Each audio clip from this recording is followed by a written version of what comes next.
I think it's been pretty much well established that revenge dining is indeed a fact. Try getting a table at a restaurant on a Monday night, Tuesday night, it's still quite tough. Well, we were locked up for over 2 years. What we also know is that the love-hate relationship between restaurants and Zomato and Swiggy on the other side is nothing new.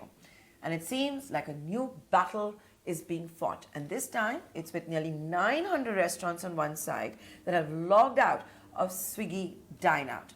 What's going on? Is it again the same issues, whether it is very high commissions or the fact that restaurants just can't get access to their customers' data? It's called data masking. They don't know who their customers are. They don't know what their customers like. They don't know when their customers don't like the food. That data is with the aggregators.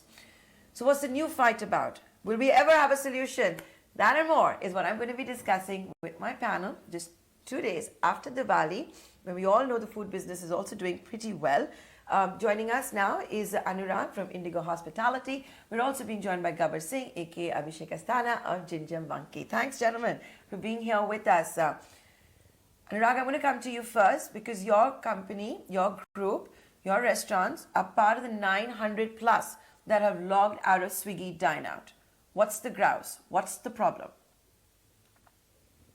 Oh, right now, I think it's more like a proactive step than a reaction. And I heard the word log out from your mouth. We haven't yet given a call for log out, though people have logged out on the basis of the advisory we gave. Log out call is probably still gonna come, but it's gonna come for sure. I'll tell you where the problem is. You'll have to bear with me for a couple of minutes. See, there are two lines of businesses for us as a restaurant here. One is dining in business and one is delivery business. We yielded ground on the delivery business to the aggregators. And today, as things stand, this business is no more profitable. The margins are absolutely thin, if at all they exist. And what we are doing now is we are trying to protect ourselves in the dining in business. And how are we doing that? By preventing the same aggregators from getting into this business with the same dose of opium called discounts and cashbacks and stuff like that, which we only fund. To give you a sense of number, today, between discovery, discount, and delivery, a restaurant here ends up paying almost 40% of its revenue to the aggregators. It can vary, but on an average, it will be 40%. Now, with that kind of margin, obviously, we are not there to make any money. And we want to prevent any such scenario in our dining business, which is the only profitable line of business for us. And therefore, we have proactively asked our members to evaluate all these Swiggy Diner and Zomato Pay, whichever new name they're coming up with, to make sure that we prevent our territory within the dining in segment. That is where we are today.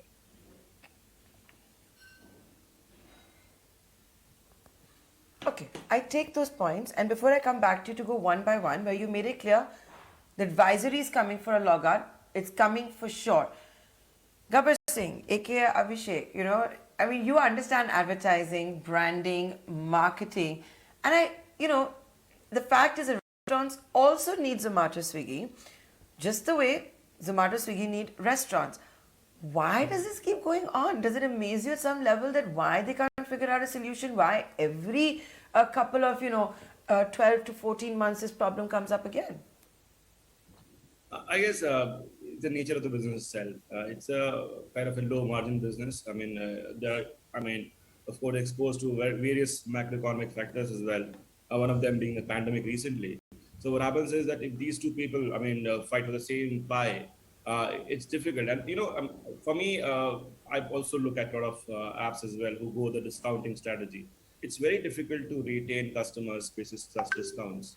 What happens is a price finds its market, right? Suppose a particular restaurant is playing in a particular price tier, and if there is a deep discounting happening, it will unlock a new set of customers. But what will happen is the moment those discounts die down, those customers won't come back at restaurant. And that has happened a lot. I've seen numerous startups trying to play this strategy where they think that if suppose you unlock those set of customers, they'll stick around. That doesn't happen. And that happens with almost every other category as well, be it UPI, be it any other category where there is discounting And discounting is the only strategy to unlock a new set of customers.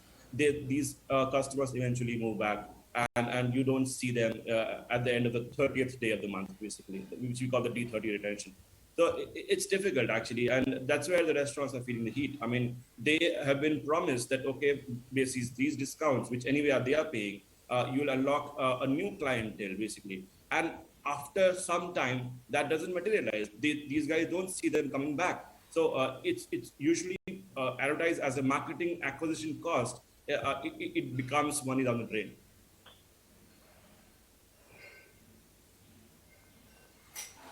Okay, so you're saying deep discounting doesn't anyway work, and in fact, in the times that we are in this winter season, we are also seeing, platform companies, brands just not being able to do deep discounting in any case. What we are seeing this time around, however, cashbacks by banks. It is banks which are trying to subsidize consumerism to a certain extent.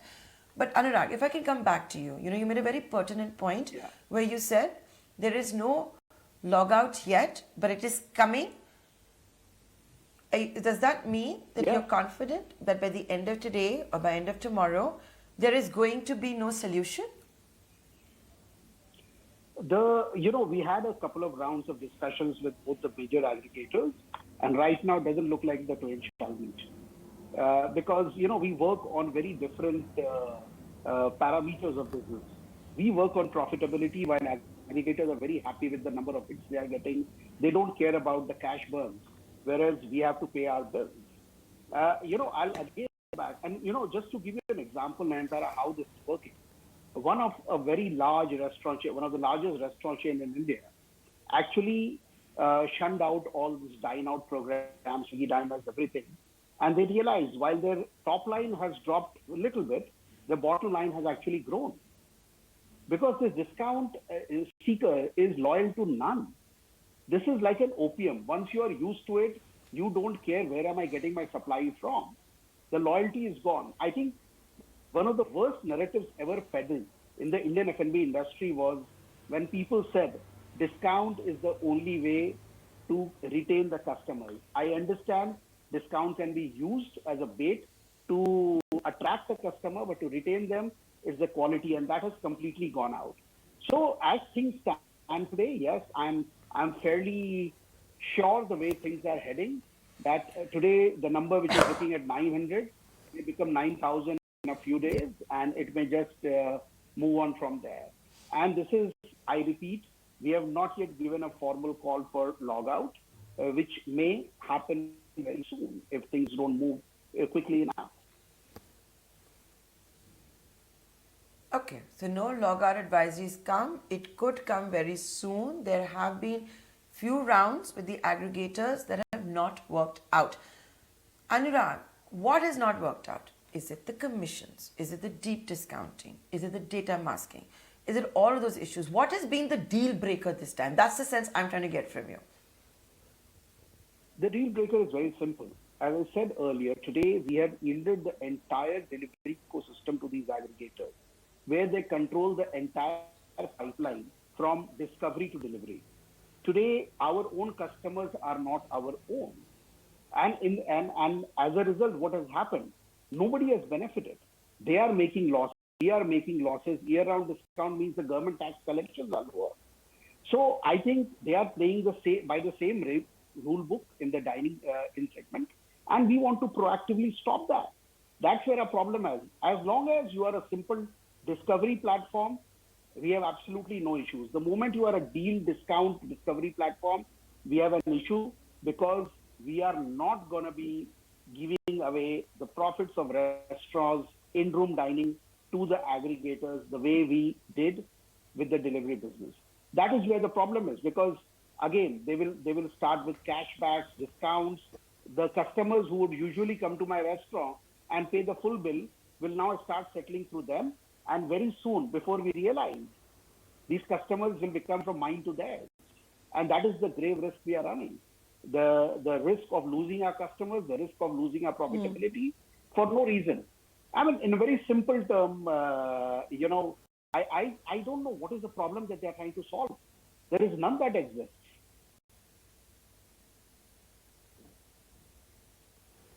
Yes, and as we all know, they're all, Zomato, Swiggy working towards payment aggregator license, encouraging payments on the app as well. So let's see how all of this pans out. Abhishek Astana, when we just see this war that's there repeated, and it's a love-hate war between restaurants as well as Zomato and Swiggy, they do somehow in the end always try and figure out a middle ground. But is the scale always going to be tilted in favor of Zomato and Swiggy? Because at the end of the day, the kind of discoverability they provide, the way they provide delivery, they could even help maybe with footfalls as far as restaurants go. And on the other end, you've seen, Thrive has tried to make a go of it. They tried direct order also. It's an unequal battle actually. See, the thing is, a small restaurant or a restaurant chain might, of course, look at their bottom line. But imagine if, suppose, year on year, if you don't have to show profits and you're okay with making losses, then you can't compete with those guys. And it's like the plumbing winning the war against the water tank, basically.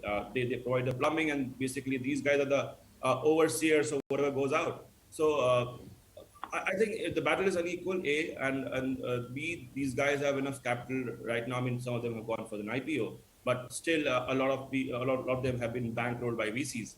So it's a matter of scale, of course. The point is, every other business, I run one as well, gets addicted to their top line, right? I mean, the moment the top line reduces, is the first marker of some trouble. So any other person who's running a restaurant, maybe a CEO, maybe would of course be worried if the top line goes down. So then there's a thing of settling down for something. So there should be a middle ground, and you can't deny the numbers these aggregators have now, and the amount of customer data these guys have. So in terms of savviness, they are out there. They can sustain losses as well. So of course, the battle is uneven, and sometimes the restaurant chains have to give in as well, just to preserve their top line.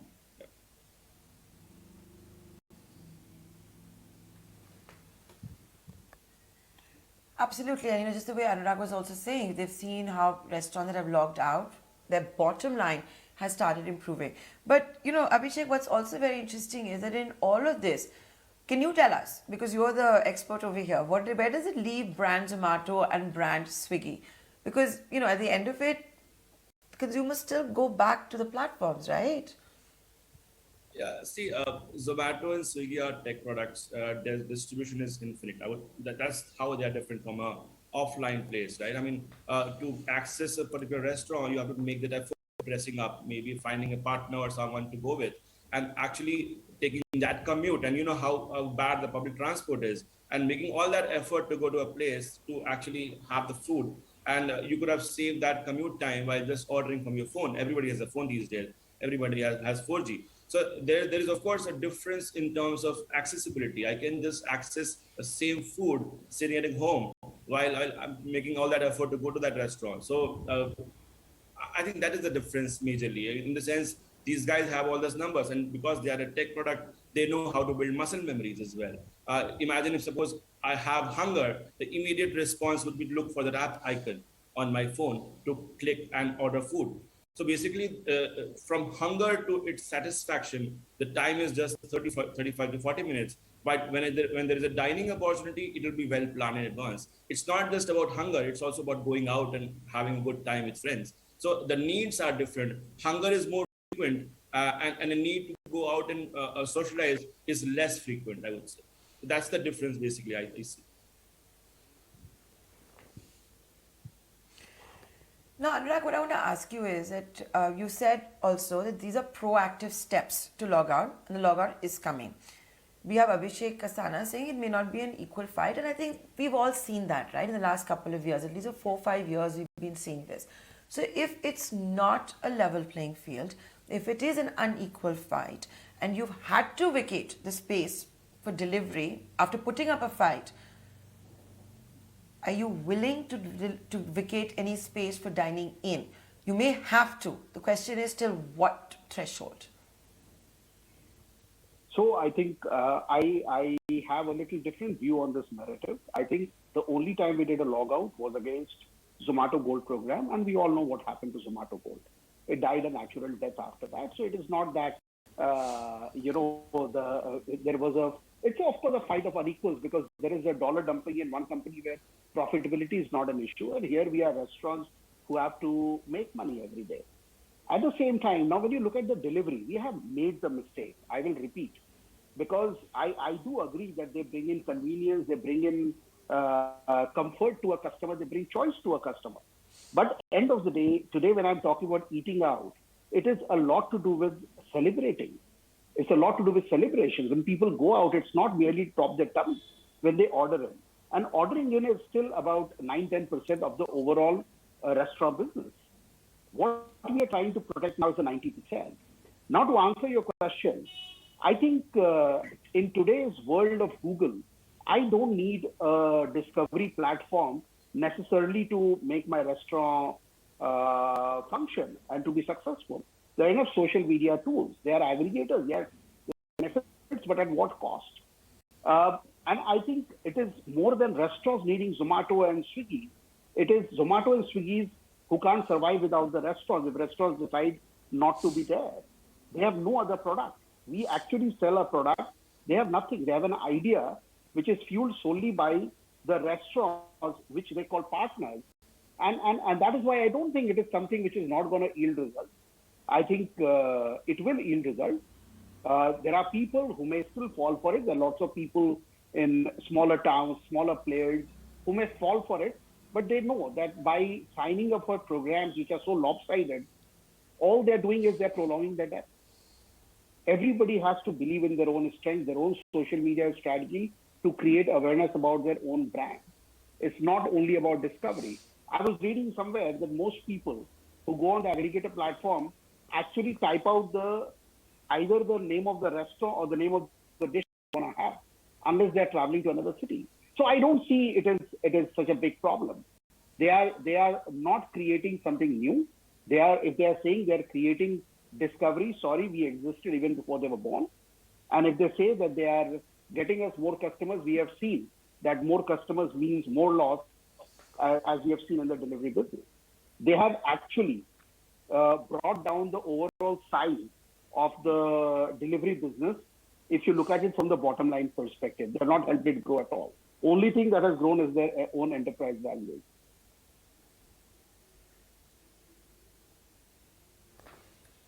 Okay, so let's see how this battle rages. As of now, it's looking like a logout is certainly imminent. Feeling emboldened by also what we had seen with Zomato Gold. Swiggy about to make the same mistake. I guess only time will tell. Thank you, gentlemen, for joining us here today. Thank you. Before we say goodbye, we leave you with Elon Musk entering